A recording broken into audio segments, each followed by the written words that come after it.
皆さん、こんにちは。日本の不動産の冒険をご覧いただきありがとうございます。Thank you for joining me on my adventures in Japanese real estate. And for this episode, I'm going to talk a little bit about community and neighborhoods in Japan, getting involved in the communities, getting involved in the neighborhoods. So we're going to talk out here in the rice fields, even though these rice fields aren't actually active at the moment.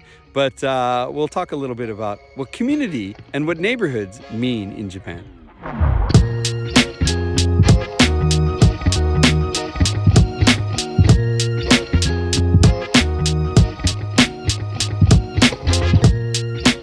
The scene here is uniquely Japanese. Rice fields, and there in the distance, a Shinkansen bullet train speeding into Nagano Station. I came out here to walk in the rice fields, in particular because I wanted to talk a little bit about what is group culture in Japan, and especially if you're planning to move to Japan, how will it affect your life in Japan?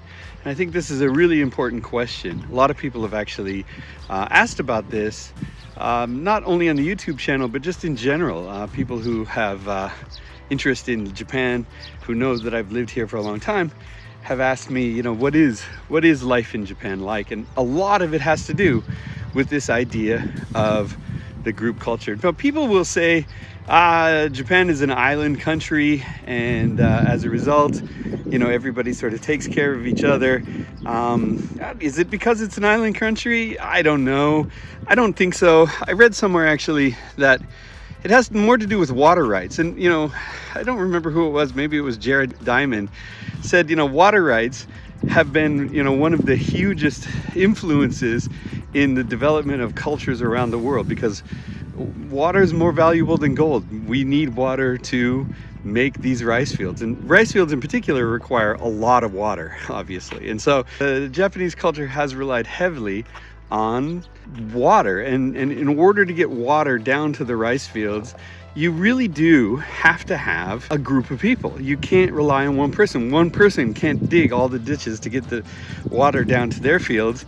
And if they do, of course, they have an abundance, a surplus of water. But they can't go to all the trouble of producing it. If we look at this, here is a water system, typical Japanese water system. They've been building systems like this for, generations. Maybe this is a bit of a more modern version of it, but here you can see there's a little dam that sort of stops the water and rechannels it around to different places. On the other side of the dam, there's a little bit of water flowing through this way. You can stop it down here, and then it goes under the road here, and it goes over here to this one, and that is providing the water for these crops. And all of these waterways are produced by the community, by the group. But one of the differences that Japanese culture features is the fact that they didn't rely on an outside community. They didn't create a community and the community did it. They did it within the community as individual contributors, individual members. And this is what Japanese culture has become. It's a culture of volunteering your personal abilities and services for the greater good of the community. And so this is, I think, very different from the way Westerners think, because we also have community, of course. But what we do is we say, all right, community is the framework of the individual life, and we contribute money or maybe even some time, volunteer work, etc., to that community. But we also, at the end of the day, we are individuals within that community. The Japanese look at it more from the standpoint of the allegiance is completely to the community. And not only is the community to be supported, but the community is what gives the individual the ability to thrive. You don't thrive for the individual, you thrive for the community. These waterways are really amazing. Your success, the results of your success are yours, but they also need to be given back to the community. So somebody who is altruistic and says, okay, I'll take as much as I need to live on and I'll give the rest back, is respected in an interesting way. And the person who says, I'm doing this all myself, I'm going to keep it myself, is not respected. That's not appreciated. Now, the odd thing here is that, in fact, the likelihood that Japanese are to donate money to general charities or something like that is much lower, actually, than the West. The likelihood that they'll be, volunteering their time or their services is much, much less likely, unless there's a crisis, like an earthquake or a tsunami. They created a huge altruistic feeling in Japan, and the people of Japan felt it their responsibility to volunteer their time, their money, and everything else to save their community. And the community grows and shrinks as necessary. So sometimes the community is all of Japan, and sometimes the community is just your neighbors, and it can be anything in between, depending on the needs, depending on the expectations, depending on the structure. So you may find sometimes that Japanese are very, very giving to the country, and other times they seem, reluctant to be generous with their neighbors. So it's really interesting to see how that works. It's just a completely different way of observing the world or living within the world. From day to day, what does that mean? If you come to live in Japan, I think that the expectation is that you'll become part of the community in the same way that the Japanese understand community. If you decide to buy a property in rural Japan, this comes with baggage, so to speak. You're not going to live the hermit life out there. You're going to be very much integrated, or expect to be integrated into the community as much as you can, probably much more than you may be even comfortable with, and certainly more than you're probably used to. Examples of this would be maybe once a month or once every quarter, where everybody goes out and cleans up the neighborhood. You're expected to be there. It's not acceptable for you not to be there.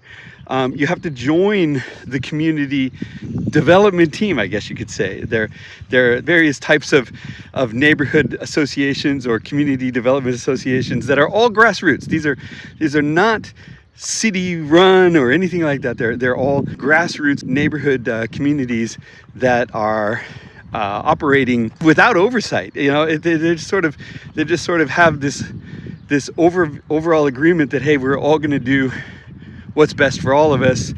Please be a part of it. You have to be a part of it. If you're not a part of it, that can make your life in Japan very, very difficult, because the Japanese don't understand. Why wouldn't you be a part of the community? This community is supporting you, so therefore you have to support this community.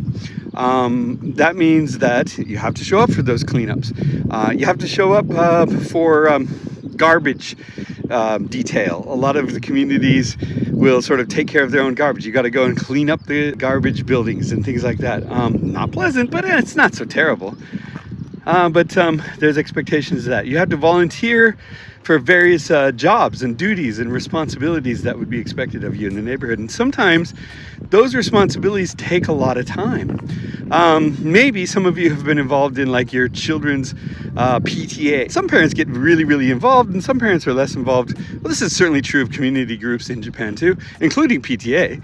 I think that the comparison is relatively similar, in so much as the PTA is going to grow as a community as much as the volunteers are willing to give it. And so some groups are very, very active. They do a lot in the community, and the expectations are very, very high. These groups tend to be older groups. They tend to be older people, individuals, in sort of smaller communities that are, very agriculturally based. Agriculture is a huge part of this because they farm together in a lot of ways. The rice planting, for example. Rice planting is not something you do for your own field and the neighbor does for their field. Everybody goes out and plants everybody's fields. So This is how farming is even done in Japan. So when you're in those very rural communities, you're going to receive a lot of pressure to get involved in the community. Now, of course, there's the language barrier, and that's going to make it tough because a lot of the community is also, from their perspective, obvious. This is what you're obviously supposed to do. To you, it isn't going to be obvious, and it isn't going to be obvious for two reasons. One is because you didn't grow up in this kind of environment, so you don't have an eye for it. You don't have an eye for what's obvious, what's necessary. But the other side of it is the language barrier. You're not going to pick up on the cues, and sometimes those cues are very subtle. You're not going to pick up on the cues to that sort of inform behavior.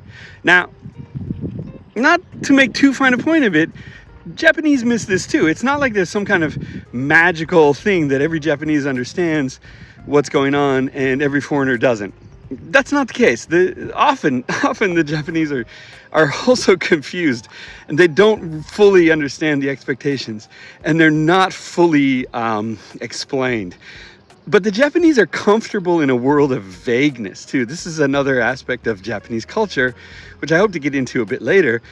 But being vague when things are not clearly laid out, they're fine with it actually. And so they just sort of do their best, shrug their shoulders, and move on.